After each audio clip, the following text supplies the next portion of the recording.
Hello, and welcome to Based on a True Story, the podcast that compares your favorite Hollywood movies with history.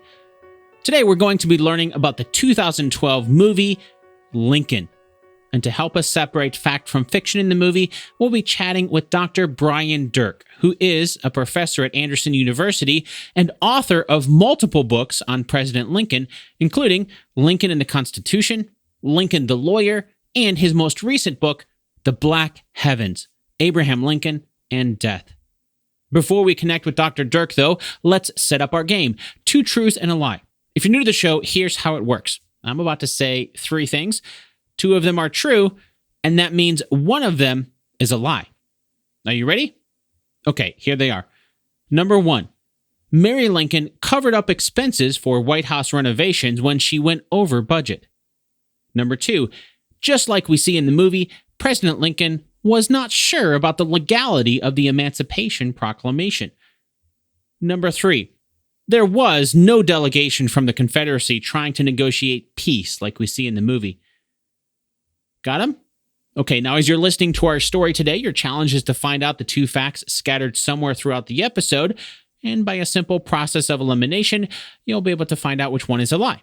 And of course, we'll do a recap at the end of the episode to see how well you did. All right.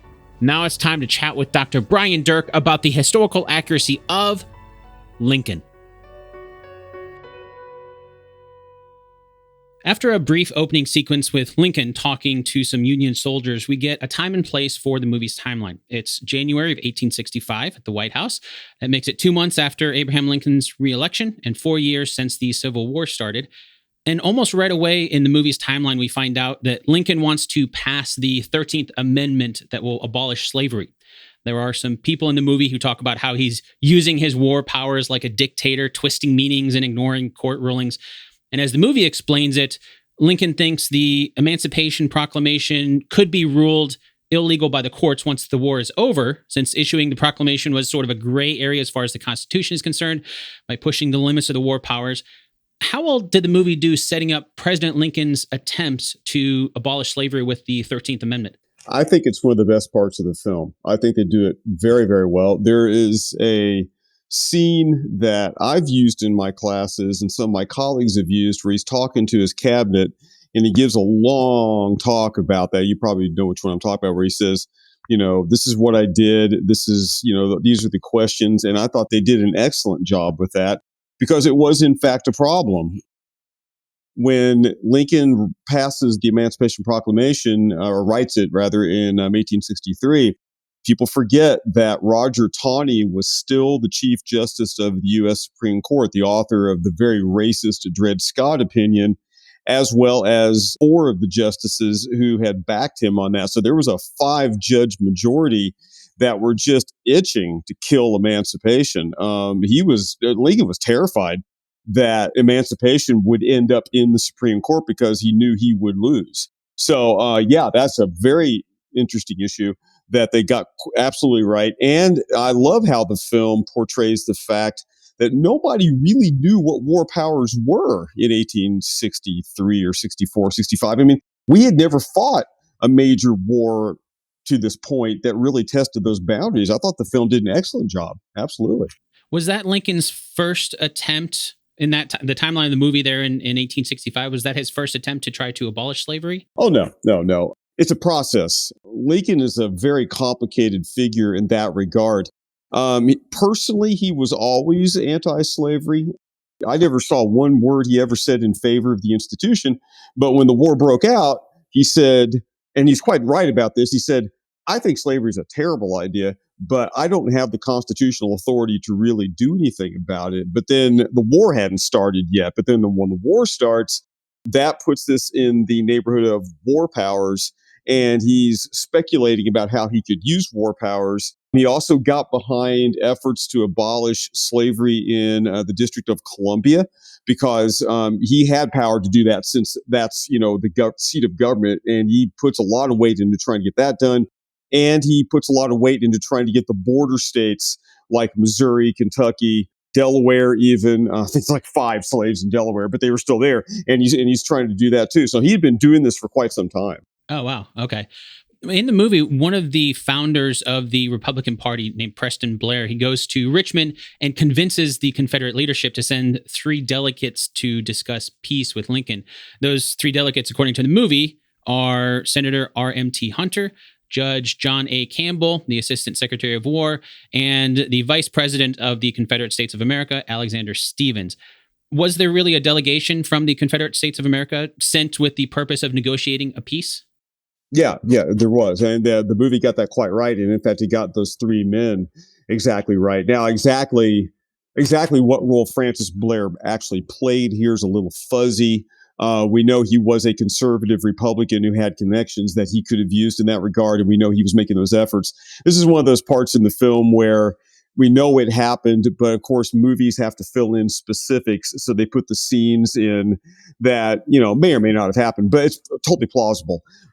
Yes, they did have very much those men. The film gets that part quite correct. And in fact, Alexander Stevens had broken with Confederate President Jefferson Davis. Davis was saying, "We're not coming back. I don't care what you guys do. Slavery, I don't care. We are going to be independent." Whereas Stevens basically denounced his own boss and said, "I think we ought to talk to these people and see if we can salvage something because the war is lost." So they got that absolutely correct. Oh, yeah. There's an interesting concept that I wanted to ask you about because it seems like President Lincoln and General Grant, in negotiating a peace, they run up against this idea that if we actually negotiate a peace, that might actually recognize the Confederacy as a separate nation because they're coming to the table like, oh, these are two separate nations. I think there's even a line in there where General Grant's like, I need to remind you, there's only one country and we're both citizens of it, something like that. Was that a difficult point for these negotiations going on? Absolutely. I mean, I as you might have been able to tell, I have a very positive take on this film, and this was one of those dicey political and constitutional issues during the war that usually Hollywood kicks to the curb in favor of something more simple, but they didn't in this case. I mean, this is exactly what was going on. For example, Lincoln hardly ever referred to the Confederacy as the Confederacy. He always called them the so-called Confederate States or the American states in rebellion. He was afraid to say the Confederacy because that, gave legitimacy to the Confederacy. And that was indeed a problem. That's why now there's a bit of a problem I have with the film in that it seems to suggest there was some flexibility maybe on some of these issues, but there wasn't. Lincoln basically said, "You will come back, and you will not have your slaves, and we won't. We can negotiate everything else, but we're not negotiating that." And that's where there were two or three attempts by Southerners to try to negotiate a peace, and every time they brought up separation, Lincoln just basically said, "We're not talking about that. You're coming back, or this is dead." So they got that quite right. What was General Grant's role in that? Because he kind of plays some parts in those negotiations. Was he involved in that? Oh, sure. Yeah. Because after all, he is, he's on the front lines. The men have to come through his lines. Grant was very much the loyal soldier. He entirely agreed with Lincoln on all of these issues, as far as we know. And there was never a disagreement between Lincoln and Grant over that issue. Or really any other issue. I thought the film did a fine job of showing Grant as sort of Lincoln's very able and unquestioning right arm in all of this. One of the things I really enjoyed about the movie was how it depicted Abraham and Mary Lincoln as more than politicians. It depicted them as people. We got to see this, especially as they struggled with the death of their son, William. But because of the timeline of the movie, we don't really see how that happens. We can just see that they're clearly torn up over it, especially Mary, or Molly, as President Lincoln calls her throughout the movie. Can you give us some more historical context around what happened to William and how it affected his parents? You could argue pretty strongly this was the most traumatic thing that happened to the Lincolns personally during the war. They had four children. Their oldest son was Robert. Of course, he's in the movie. And then they had a child named Eddie who died in, I believe, 1850 from consumption, tuberculosis. He was only I forget how old, like 5 or 6. Then they had Tad, and then they had Willie. Willie was a little older than Tad. He was Lincoln's favorite. Everybody said that Willie, of those four boys, was the most like their dad, and they were very close. And we're not quite sure exactly how this happened. Lots of theories, but both Willie and Tad contracted typhoid fever in 1862, which is caused by drinking tainted water that's mixed with usually human waste. Washington, D.C. was a pit back then. We think they might have just accidentally ingested some water that was tainted. Tad is very sick, but he recovers. Willie lingers for a long time, going up and down, and just tortured his parents. There were days when they thought he was getting better, then they thought he was getting worse. And the really sad part is the day before Willie dies, he is offered by Dorothy Dix, a nurse, to help take care of Willie. And he writes back and says, I appreciate it, but I think he's getting better. You don't need to worry about it. And the very next day, the poor kid dies. I mean, I can't imagine anything more painful. Wow. Is there any example of how that might have actually affected them politically? Because it seems like in the movie, they do a pretty good job of compartmentalizing, being in, there's some scenes where we see the president and Mary in private, and they're, just totally broken up, and then all smiles, on the other side of it. You know what? That's actually my latest book I just wrote last year called The Black Heavens, Lincoln and Death. I deal with that in that very issue. And I think the movie gets this really good because that's exactly what happened. In private, Mary was really close to coming completely unglued. In fact, at one point, she's been bawling for days on end. She's crying her eyes out. Lincoln walks into the bedroom, opens up the curtain, points to the insane asylum in Washington, D.C., and says, if you don't get control of yourself, we may have to send you there. I mean, it's that bad. But then in public, there's no indication in public that she was that close to a mental collapse. So they did a very good job of putting a public face on being able to stoically carry on. But in private, oh my God, Mary was shattered. And Lincoln was pretty badly shooken up. There were several days after Willie died in which Lincoln simply could not transact government business. And then he kind of pulls himself together. You could argue Mary never really recovered from Willie dying. You really could. Wow. And from the way it sounds like that happened, I mean, there's got to be that guilt, especially if you turn somebody away like that. I mean, yeah. There's a lot of emotion going on there. There sure is. Wow. I couldn't even imagine. Yeah. One of the scenes that we see in the movie where they're putting on a happy face, we see Mary Lincoln talking to Thaddeus Stevens, the chairman of the House Ways and Means Committee. And in their discussion, Mary jokes about how he doesn't need to convene another subcommittee to investigate her. But then she goes on to talk about how the White House was a pigsty when she and the president moved in. She mentions there being tobacco stains on the carpets, mushrooms sprouting from the ceilings. Is it true that Mary Lincoln had a big impact on the upkeep of the White House, like the movie implies? She sure did. The house was falling apart when the Lincolns moved in. Wallpaper's peeling. I don't know about the mushrooms specifically, but hey, why not? It makes perfect sense, right? Actually, it's too bad they couldn't have gone into that because it's actually a fascinating story. Because Congress appropriated a significant sum of money. I forget the exact amount that should have been well able to renovate the house. Okay. So she convinced people, yeah, this needs to be done. But Mary has extremely expensive tastes. She's not going to go buy carpet from Walmart. She's going to go buy carpet from Neiman Marcus. Okay. I mean, she is just buying just a crap load of stuff, blows the budget completely up. And then she panics because she's like, "Oh my God! I mean, I'm like thousands of dollars over bill. What if Abe finds out? Oh, I am really in trouble." She persuades some congressmen and congressmen's aides to cover the deficit by hiding the money in military appropriations bills, which would have been a scandal of epic proportions if it had ever been found out. In fact, she was scared to death that he was going to lose the election in 64 because then they were going to find out about that. She's like, oh my God, what am I going to do? So, she did renovate the White House, but it just about cost her politically pretty badly. Wow. And I can only imagine how that would just add on to all the other stuff that was already going on for her and just add extra amounts of stress. Lincoln at one point actually found out. He didn't find out the whole thing. He died before he found out how bad this was, but he did see a bill for something, and he says to Mary, he loses his temper and says, "You're going to have to stop spending money for flub dubs for this damned old house," or something along those lines. It's just a great moment in their marriage.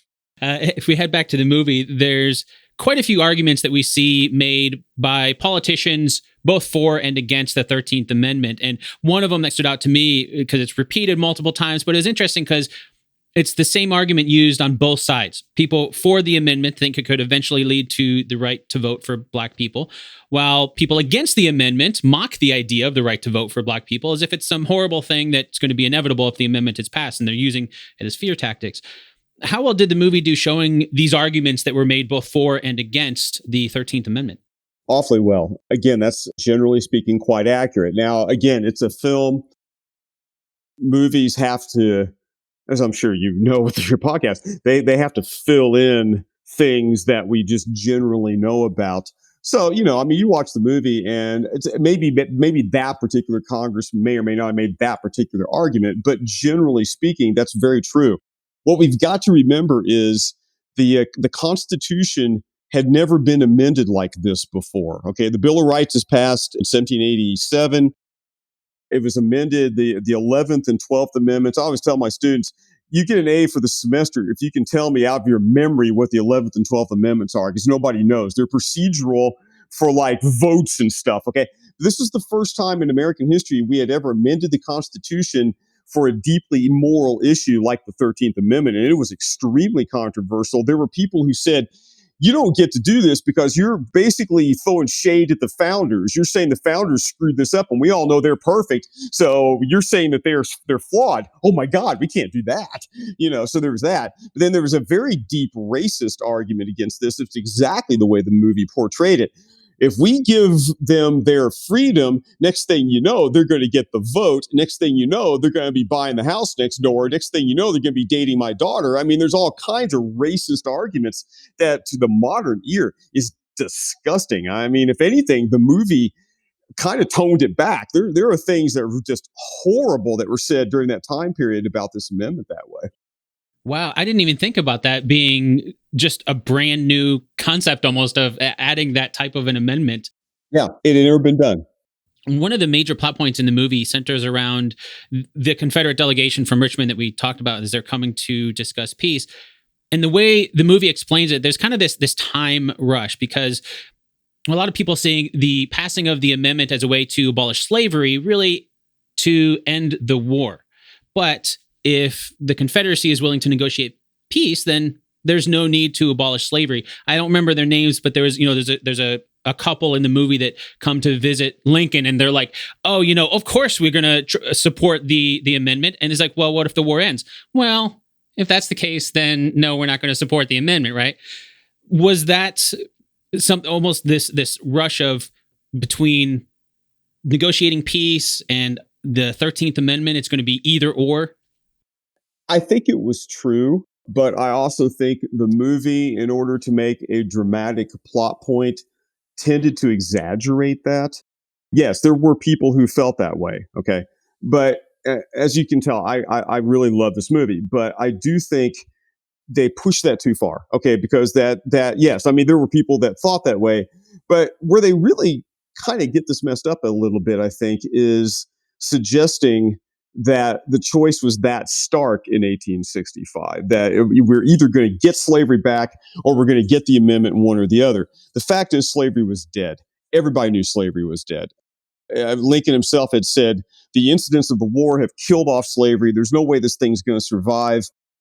Really, no reasonable person believed that slavery could be reimposed. Therefore, most Confederates weren't doing what they suggest in the movie they're doing, saying, you give us our slaves back, we'll come back into the Union. Some were saying that, but most were not. And I'll tell you, Jefferson Davis, the president of the Confederacy, was absolutely not saying that. In fact, he was saying, I don't care what you do, we're not coming back. That's all there is to it. So the Confederacy itself was very divided over whether it was going to come back or not, with some people like Alexander Stevens saying, let's sue for peace and get the best deal we can. But most everybody thought slavery was gone by that point. I guess I didn't realize that was almost already determined. Yeah, because by that point, I mean, what do you got? You got they were called contrabands, runaway slaves. You've got contraband camps with literally hundreds of thousands of slaves who have run away, and you're never going to get them back to their plantations. You've got, 180,000 black men serving in the Union Army. You're never going to take their guns away and put them back.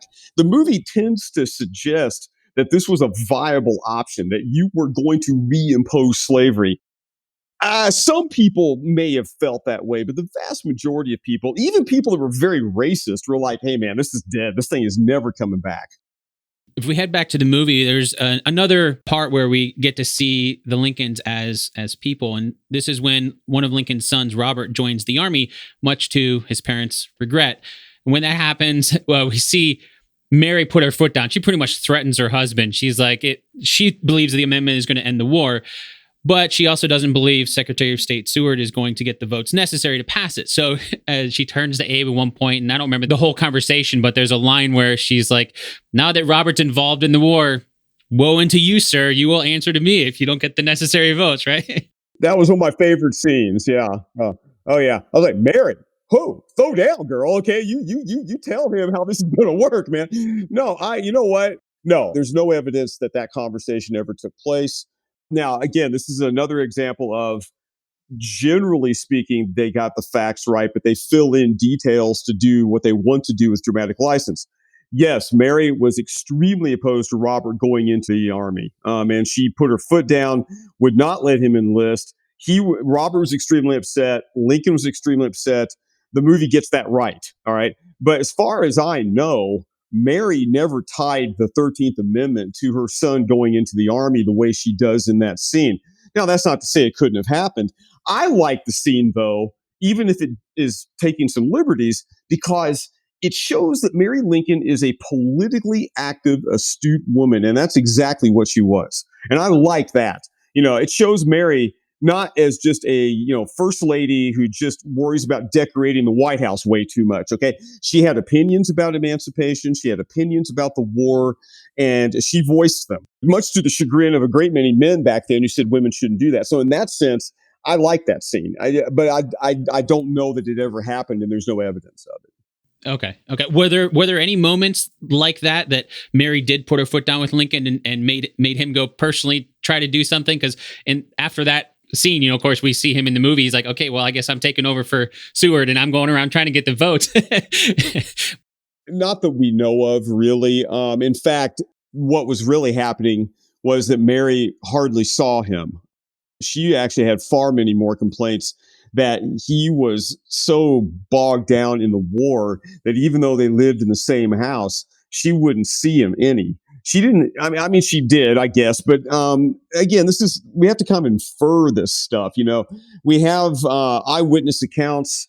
Elizabeth Keckley, who's a character in the movie, wrote a book about behind the scenes in the White House, talks about them having conversations about politics, but she's not very specific. So we don't know what exactly she's telling him to do. We do know that Mary did support emancipation. She actually believed that it was a good idea.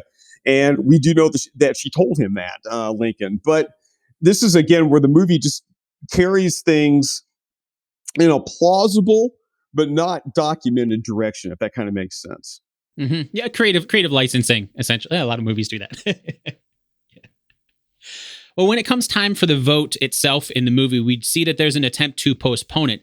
And that happens when Mr. Pendleton from Ohio addresses the House to let them know about the Confederate delegation trying to negotiate the peace. There were rumors of it circulating around, but he claims to have proof of this. And then there's a motion to actually postpone the vote until President Lincoln himself can address this issue of the delegation. There's a scene there where we see guy watching from the balcony, W.N. Bilbo, runs the note from the Capitol building over to the White House, delivers it to Lincoln. He reads it and then writes down a response. And then we don't actually see the response until he's back, runs back to deliver it to Congress. And on the floor, it's read, says, so far as I know, there are no peace commissioners in the city, nor are there likely to be. Which is true, since Lincoln we saw earlier in the movie, he had ordered the peace commissioners to be taken to Hampton Road, Virginia, no further. specifically told them to not bring them into DC. So technically, it's not a lie. Also, not really the whole truth. How much of that actually happened?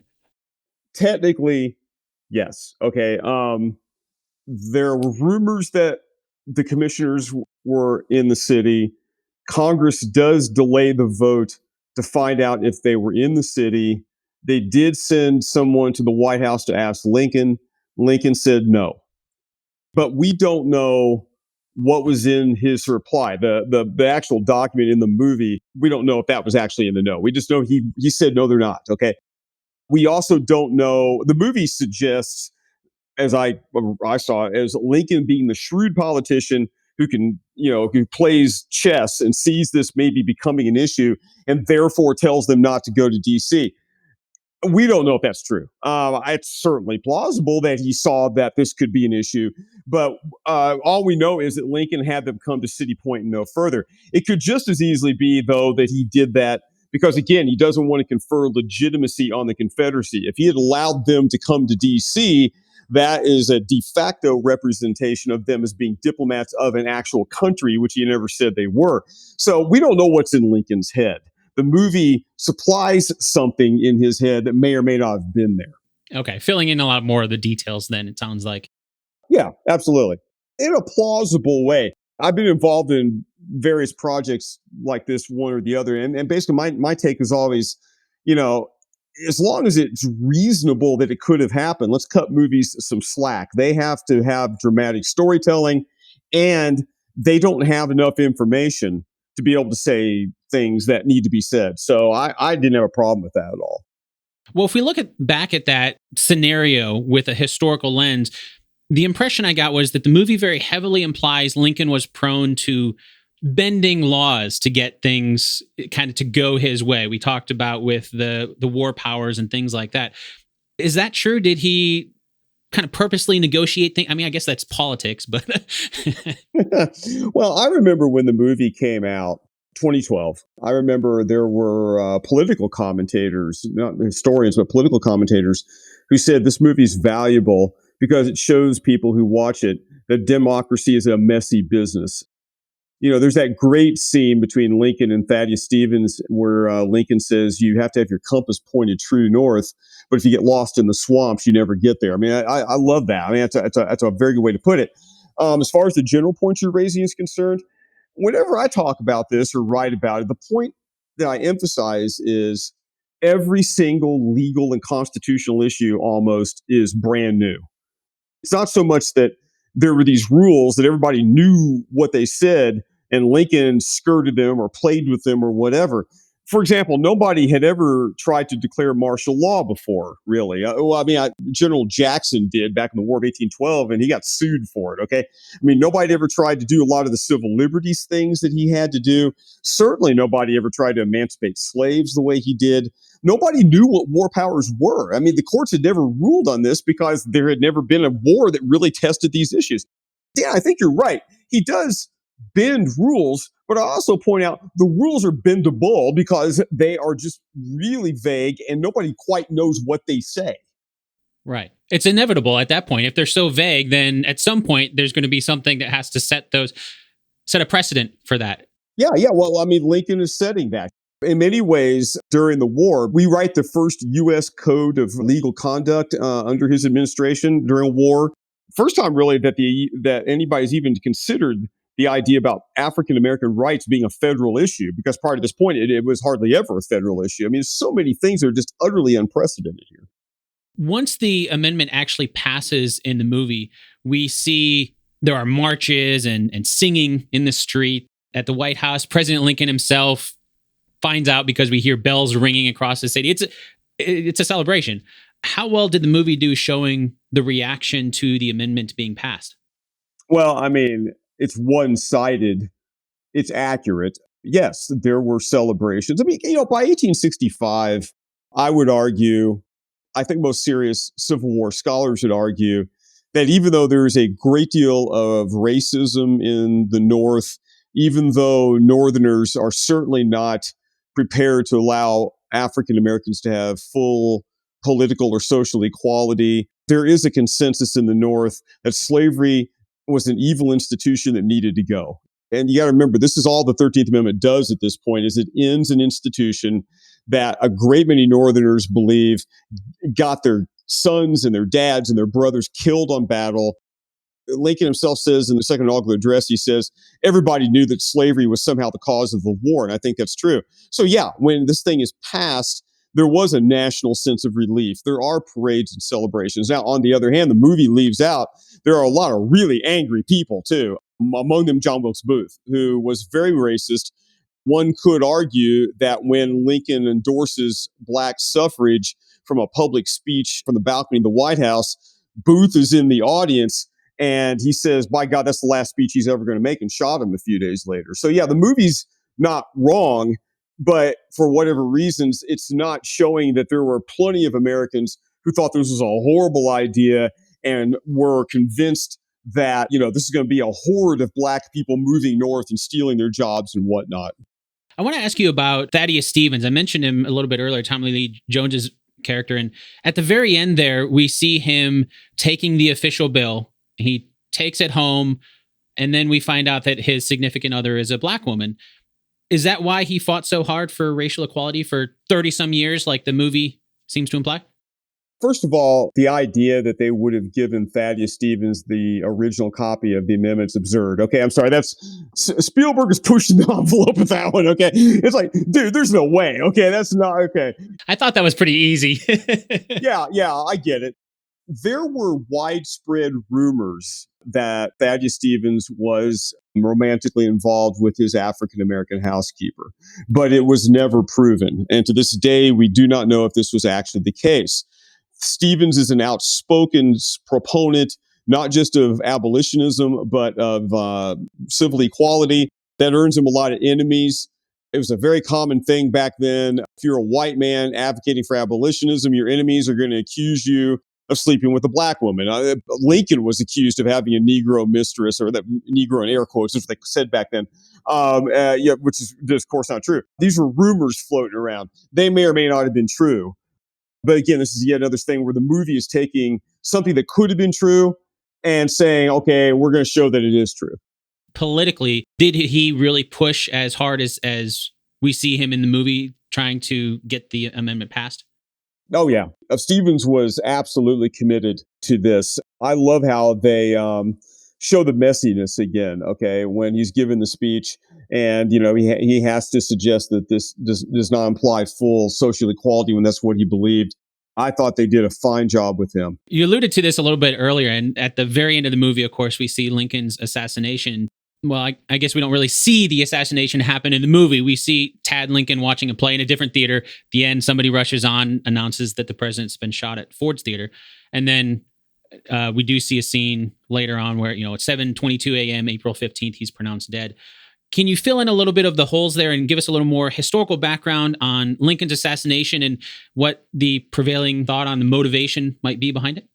The movie, again, does a good job. As you point out, they don't actually show anything about John Wilkes Booth, which totally makes sense. Why would you want to muddy up the storytelling by going off onto that tangent, But, John Wilkes Booth, as I pointed out earlier, was a very pro-Southern, very bigoted, very, very racist man who had gotten together a kind of a cabal of barflies and misfits and ne'er-do-wells as he wandered around the bars of D.C. denouncing the Lincoln administration. His plan was originally to decapitate the federal government in one night. He was going to shoot Lincoln. One of his compatriots was going to shoot Andrew Johnson. One of his compatriots was going to kill William Seward, who's in the movie. They were all going to be shot and all that. The other guys either chickened out and got drunk. The one guy almost killed Seward, but he didn't succeed. Booth, however, through a combination of just the fact that for whatever reason, they just didn't take the assassination as a serious prospect when Lincoln went to the theater. I mean, they violated every modern security rule for presidents you can imagine. They advertised in the papers exactly where he was going to be that night. His bodyguard left the door open. I mean, I've heard a couple of rumors as to why the bodyguard left, but basically he wasn't even doing his job. Booth was well known in Ford's theater, so nobody's even going to notice the guy. He's an actor in a theater. Yeah, there he is, whatever. So everything fell into place for him to go pull off what he pulled off. Now, there's a long-standing debate in modern Lincoln circles. Was Booth, in effect, a Confederate agent? And there are some scholars who believe that none less of a personage than Jefferson Davis himself basically gave the order for the hit. I don't know if you can go quite that far, but one of his conspirators was John Surratt, who was in fact a Confederate agent with the Confederate Secret Service. Oh, wow. I've never heard that theory before, that they actually potentially put a hit out on Lincoln. Wow, that adds a whole other... Well, that's a theory. There's no direct evidence of that. Speaking for myself, I'm skeptical. I know a bit about Davis too. I wrote half a book on him a while back, but this doesn't sound like Davis would countenance that kind of thing. On the other hand, there could have been people farther down the food chain in the government who knew about Booth. My personal feeling is that they really wanted to kill Lincoln. Are they really going to get an alcoholic actor to do it? I mean, surely there's plenty of other people out there that know how to do that better. But that's just. I don't see it. I think he acted alone. I think Surratt knew what was going on, but I don't think anybody in the Confederate government actually thought he'd get away with it. The point of the alcoholic, the actor makes that's a good point. I mean, come on. I mean, you look at Booth and you go, yeah, that's my guy. That's the guy. Yeah, come on, man. I mean, really? Jeez. Yeah. And it just sounds like everything just happened to fall into place correctly. And that's not the kind of thing that you can plan for. Yeah, exactly. Yeah. Throughout the movie, there's something about President Lincoln's personality I wanted to ask you about, and he tells a lot of stories. I'll give you an example. They're in this room where they're talking about the bombardment of Fort Fisher in Wilmington, North Carolina is going on. And Lincoln starts telling the story of Ethan Allen and the attack on Fort Ticonderoga in 1776. And one of the guys nearby says, "Oh, no, you're not going to tell another story." Did Lincoln almost speak in parables like that, or tell stories a lot like that? According to eyewitnesses, he did all the time. He was a shrewd politician, and he sometimes understood that stories could get his point across better than saying yes or no. The man in question in the cabinet meeting is Edwin Stanton, Lincoln's Secretary of War, who, when Lincoln starts to tell these stories, Stanton's like, "Oh God, no, please, not again." You can tell he doesn't like it. And yeah, it's like, you know what? That's exactly the way Stanton was. Stanton was a very good Secretary of War who often wished that Lincoln would just shut the hell up when it comes to stories. It just drove him nuts. So they did their homework on that one, because that's beautiful. Okay. And if you go back and watch that scene, there's a part of the dialogue that a lot of people miss, where Stanton points to one of the maps on the wall and says, "Hey, wait a minute, part of this is burned. Have you let the kid in here again to play?" And Lincoln's like, "Oh, well, yeah, I mean, that's perfect for Lincoln." Okay. So yeah, Lincoln often did that. There's also the famous scene in the movie where Lincoln tells the Melissa Goings story about the woman he was defending as a lawyer. That actually was a case that he actually litigated. One of my books, I did a study of Lincoln as a lawyer. He actually litigated the Melissa Goings case. That all actually happened. And he did tell that story. So it's not just that he told stories. The people who wrote the script and did the research, they very often found actual stories that he actually said. Some of them they made up, but others, we've got documentation. So that's actually one of the strongest points of the movie. Wow. That's great. I love Stanton's reply to it. It's just, oh, here we go again. Oh, yeah. He just hides his head and goes, "God, please no." Yeah.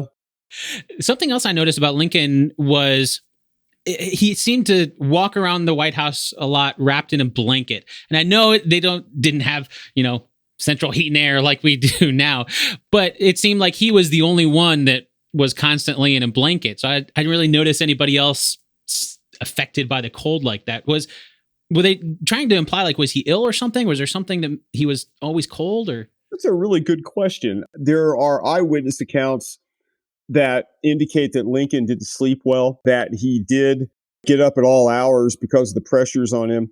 I got to admit, right offhand, I don't recall anyone specifically saying he walked around wrapped in a blanket.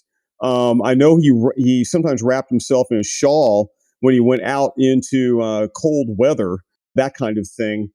I would imagine that was something that Spielberg or maybe even Daniel Day-Lewis came up with to sort of accent his loneliness and his eccentricity. That's my feeling on that. But it is true that he did not sleep well. He looked haggard and haunted. The famous author of Uncle Tom's Cabin, Harriet Beecher Stowe, came to visit him during the war. And she said to Lincoln, she said, "Mr. President, do you have any idea what you're going to do after the war is over?" And she said Lincoln looked haggard, gave a thin smile, and said, "I don't think I'll ever see the end of the war. The war is killing me." And every single person that saw Lincoln said, "My God, he looks awful. His skin is pale, dark sockets around the eyes." If you take a picture of Lincoln in 1861 and 1865, it looks like he aged 30 years in only 4 years. He was one of our younger American presidents at that point. I mean, he was only in his 50s, but he looks like he's in his 70s by the time he comes around. So I think that's what they're doing with that. Speaking of Daniel Day-Lewis, how well do you think he did just capturing the essence of Lincoln? Well, I think I can speak for pretty much everybody who's a Lincoln scholar. I've never seen another reaction to this, but we all just sort of collectively did a wow. I mean, I think he did an incredible job, even down to the details of researching Lincoln's voice. If you see how Lincoln's been portrayed in previous films, they give him this stentorian James Earl Jones bassoon. Every eyewitness account, of course, we have no recordings of his voice, but every eyewitness account said he had like a tenor voice. Daniel Day-Lewis even did that. The mannerisms fit, even things like his posture fit. I have a hard time imagining anybody ever even equaling that performance. Originally, the man who was supposed to play Lincoln was Liam Neeson. When the movie was first being put together, Spielberg had gotten Liam Neeson to do it.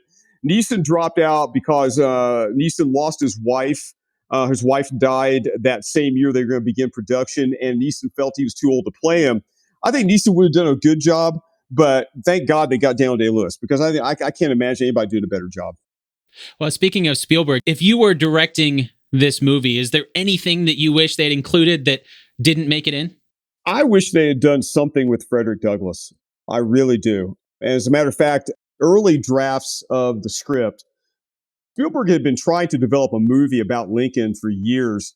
He had a script that was going to be all about nothing but Lincoln's friendship with Frederick Douglass, but he scrapped it because it didn't work dramatically. I wish they would have put Douglass in, because Frederick Douglass is such an important figure just in the general move towards the 13th Amendment.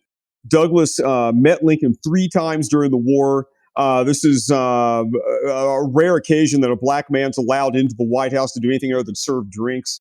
There's a famous scene at the second inaugural where Lincoln has invited Frederick Douglass to the inaugural ball in the White House, and the guards won't let Douglass in because he's a black man. And Douglass finally forces himself in.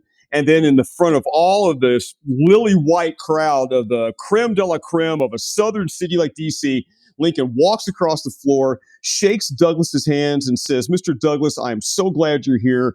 Could you tell me what you thought of my speech today? I care about your opinion more than anybody else's." It's a beautiful moment in American history, and I wish they would have found a way to stick that in. Wow, yeah, I would love to have seen that scene. Yeah. Thank you so much for coming on to chat about Lincoln. For someone listening to this who wants to learn more about Lincoln, can you recommend 1 or 2 of your books to start with and where they can get a copy?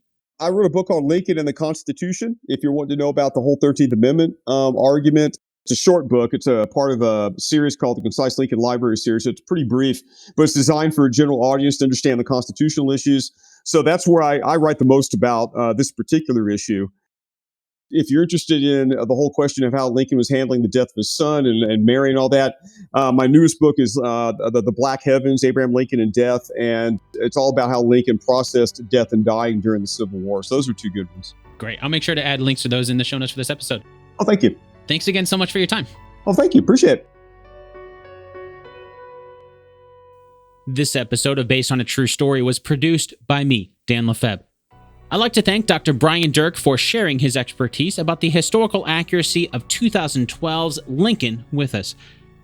If you want to learn even more about the real President Abraham Lincoln, I'd recommend picking up some of Dr. Dirck's great books about Lincoln, like Lincoln and the Constitution, and The Black Heavens, Lincoln and Death. You can find links to his books in the show notes for this episode, as well as on the show's home on the web, based on a true story podcast.com. Okay, now it's time for the answer to our 2 truths and a lie game from the beginning of the episode. And as a refresher, here are the 2 truths and 1 lie. Number 1. Mary Lincoln covered up expenses for White House renovations when she went over budget. Number 2. Just like we see in the movie, President Lincoln was not sure about the legality of the Emancipation Proclamation. Number 3. There was no delegation from the Confederacy trying to negotiate peace like we see in the movie. Did you find out which one is a lie? Let's start with number 1. Mary Lincoln covered up expenses for White House renovations when she went over budget. That is true. As Dr. Dirck explained, after Mary Lincoln went over budget on renovations, she managed to convince some congressmen and congressmen's aides to cover up the deficit by hiding the money in military appropriations bills. That brings us to number 2. Just like we see in the movie, President Lincoln was not sure about the legality of the Emancipation Proclamation. That is also true. We learned from Dr. Dirck that up until the point of the Civil War, no one had ever really tested the boundaries of what war powers meant for a president. They were extremely vague. So it was very possible that when Lincoln issued the Emancipation Proclamation in 1863, that once the war was over, the legality of it would have been called into question. And that was especially a cause for concern for Lincoln because there was a 5-judge majority in the U.S. Supreme Court that, as Dr. Dirck put it, were just itching to kill emancipation. That means the lie is number 3. There was no delegation from the Confederacy trying to negotiate peace like we see in the movie. As Dr. Dirck explained, there was, in fact, a commission from the Confederacy there with the purpose of negotiating a peace. And similar to what we see in the movie, they did delay the vote on the 13th Amendment due to the rumor of them being in D.C. And although we know that Lincoln denied the commission actually being in D.C., we don't know the specifics of what he said like we see in the movie. That just about wraps up our time together today. Before we go, the last thing I like to do on each episode is to share how much time and effort went into creating this episode. I know that's not something that most podcasts do, and that's exactly why I'm sharing this information. If there's one thing that is surprising to people who are new to podcasting or have never created a podcast before, it's just how much time goes into creating them. So I figure maybe if you find out more about how much time and effort it takes to create a podcast like this one here, then maybe you'll start to appreciate all the podcasts that you listen to for free just a little bit more. With that said, today's episode took a total of 32 hours to create and cost $18.98 in out-of-pocket expenses. As I always do, I want to make it clear that that time and cost is only my time for this one episode. In other words, that 32 hours does not include the countless hours of my guest time researching the subject matter we talked about. It also does not include the time it takes for me to do podcast-related things that are not part of creating this one episode. For example, the time it takes to maintain the Based on a True Story podcast website, social media, the Based on a True Story email newsletter, and all those other little things that are outside creating a single podcast episode that are still required to make a podcast overall. Similarly, on the expenses side, that $18.98 is just for things that are specifically related to this one episode. It does not include all the podcast-related expenses that go beyond making a single episode. For example, the microphone that I'm talking into right now, the cost of that, the cost of the audio interface that the microphone is plugged into, the computer that is currently recording my voice right now, the software that I'm using to record as well, all the podcast and website hosting costs, and so on and so on. All those things take time to set up and maintain, and they cost money because nothing in this world is free, and that goes beyond things that are associated with this one episode, but they are all things that are required because if I didn't do any of those things, there would not be any episodes of Based on a True Story at all. In a nutshell, this podcast may be free for you to download and listen to, but it's not free on this end to create. And that is why I am so thankful for the wonderful people who are helping to support this show financially so we can keep it going. So if you enjoyed today's episode, I hope you'll considering help to support the next episode over at basedonatruestorypodcast.com. patreon.com/support. And as a bonus, you'll get access to over 60 exclusive episodes on the producer's feed. Over there, we look at how completely fictional movies deal with history and real life to make them seem a little bit more believable. For example, we covered the history in movies like Pirates of the Caribbean, Jurassic Park, and the entire Back to the Future franchise, the Mummy franchise, and plenty more. You can find out how to get access to those by supporting the show over at basedonatruestorypodcast.com/support. Once again, that's basedonatruestorypodcast.com/support. And in the meantime, if you did enjoy today's episode, I hope you'll share it with a friend. Until next time, thanks so much for listening, and I'll chat with you again really soon.